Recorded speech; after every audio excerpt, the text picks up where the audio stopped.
right, just getting ready to do some work on my car, and I want to cover a couple of things first before I get started, and that is around safety.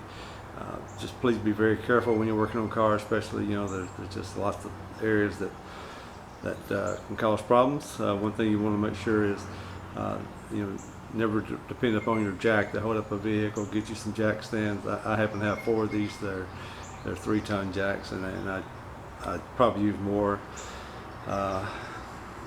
than I should, but anyway, I don't want any damage, so I just to myself. And get you a wheel chock to hold the front and the back tires. I use one. You know, if you want to use multiple, that's certainly up to you. Another area is lighting. You know, I have 3 lights here that I use, and again, I don't care how much lighting you have. It seems like you never have enough, or you never have what you need in the area that you need it. So I have a tendency to overlight as well.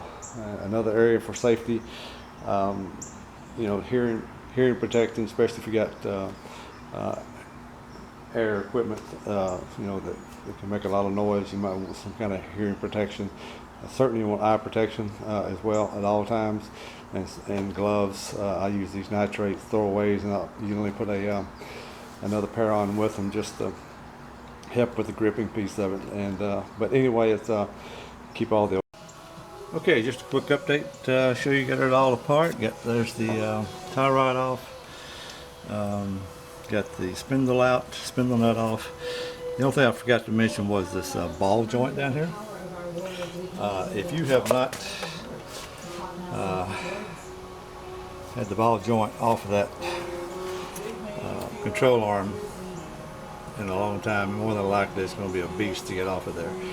Luckily, I changed out all these parts about 3 months ago. Just as part of my regular maintenance I like to do on cars after they get a certain age. So I put in everything new except this guy, and so I'm getting ready to replace him now because, as I said, I got a little knocking noise and a clicking noise. But anyway, this can be a beast to get off. They do make a tool that'll pry that thing off. You can get them at Harbor Freight, about 20 bucks or whatever they are. Just a little bit of a thing that pries up on it. It may destroy the ball joint itself. You have to be real careful about that unless you're going to replace all this, you know, replace the ball joint and all. But anyway, just want to make that out. All right, getting ready to get back up in here, since you can't really see real well, but get up in there and pry that off of the transmission. Should be real easy to turn on by kind of like a snap ring kind of thing. It just slides in and out. So it's my pry bar.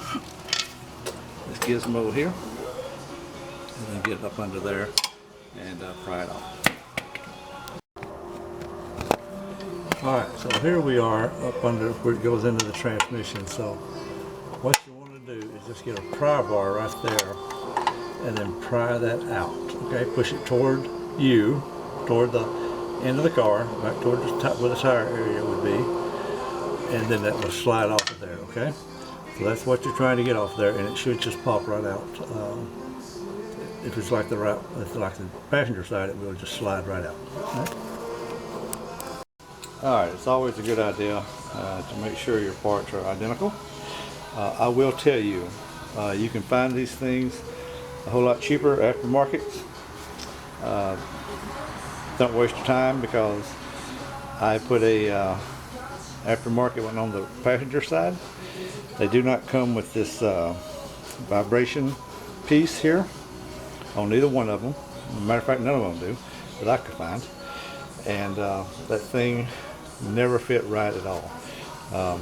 When I was telling you about they got these little rings that hold this thing on, there's that little ring right there. That just, when you push it on, it mates onto the transmission side. Alright, so to put it back in, you just slide it in the hole, and then you just kind of do that a couple times, and it'll slide right back in where it needs to be, and that's pretty much it. And you just hook it all back up, and you're done. Pretty easy job. Alright, we are all put back together and ready to test her out, see what it looks like. So, tie rod, outer tie rod, which is what I was trying to think of earlier, couldn't. Just to let you know that this gets a 32 foot-pound torque. This spindle nut here goes 181. The ball joint on the bottom is a variable somewhere between 43 and 51 foot-pounds. And the stabilizer link back here, he will get a 29 foot-pound. So that's the what you need to put it back together. And that's it. I hope you enjoyed. If you got any questions, I'll answer what I can. Again, I'm not a mechanic, but I can try to give you my thoughts on it. All right. Thank you very much. Hope you enjoy it.